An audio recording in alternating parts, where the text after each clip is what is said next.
वाटलं मी जिंकलो. तो परत गेला. प्रत्येक किल्ला शिवाजी महाराजांनी परत घेतला. प्रतिकूल काळात लपून बसायचं. कोरोनाचा काळ प्रतिकूल आहे, घरात बसून बसायचं. काळ अनुकूल झाला, भागवत सांगायला जायचं. लक्षात ठेवा, हे ज्याला करता आलं तो जिंकला.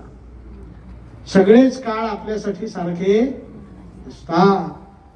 मग 14 वेळा जरासंधाची स्वारी परतवली आणि आता भगवंतांना निरोप आला. विश्वकर्म्याकडनं द्वारका तयार झाली. सगळ्या मथुरावासियांना घेऊन भगवंत द्वारकेत गेले. उग्रसेन महाराजांना सिंहासनावरती बसवायला लागले.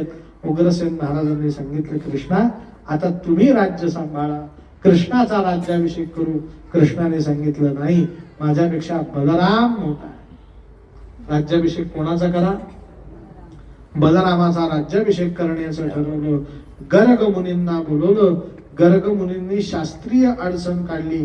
म्हणे बलरामाचं राज्याभिषेक करू, पण एक अडचण आहे, त्याचं लग्न झालेलं नाही. मग आधी लग्न करायचं ठरवलं. रैवत राजाची कन्या रेवती हिच्या बरोबर बलरामाचा विवाह झाला. विवाह झाल्यानंतर 3 महिन्यांनी द्वारकेच्या सिंहासनावरती बलरामाचा राज्याभिषेक झाला. श्री बलराम भगवान की, श्री द्वारकाधीश की. बलरामाचा राज्याभिषेक केल्यानंतर बलरामाचं नाव झालं त्रिविक्रम भगवान की. बलरामाचं नाव काय? त्रिविक्रम. त्रिविक्रम कोण? राज्याभिषेक झाल्यानंतरचा बलराम. परीक्षिताने नमस्कार केला आणि सांगितलं, म्हणे तुम्ही बलरामाचं लग्न रेवतीशी झालं सांगितलं आणि मला कृष्णाच्या विवाहाची आठवण आली.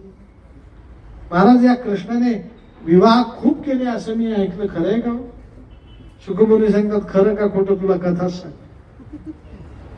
बलरामाचा विवाह झाल्यानंतर एक दिवस कृष्णाला पत्र आलं.